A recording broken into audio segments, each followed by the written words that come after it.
I'm documenting this so that a year from now we can look back and say, wow, remember when we built that?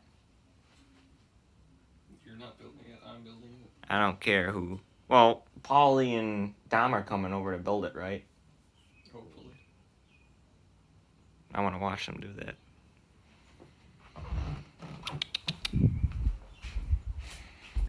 And that is going to be going here. Stage 1 of the process of cleaning up the former recording studio for skits and whatever other videos I used to do, predictions and whatnot. All used to be here. Gone, gone, gone. This whole basement is getting remodeled into a man cave, and I cannot wait to get my neon clock down here to cover up that hole. That thing's gonna look sick.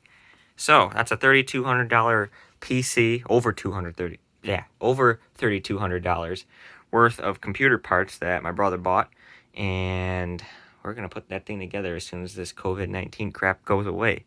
So just documenting this right now because I cannot wait till all this garbage is finally gone. And this room's gonna look sweet. We're gonna have a couch down here. I'm gonna have my clock up there. The computer's gonna go there. That table's gonna be painted. All this is gonna be gone. It's gonna look insane. So, yeah.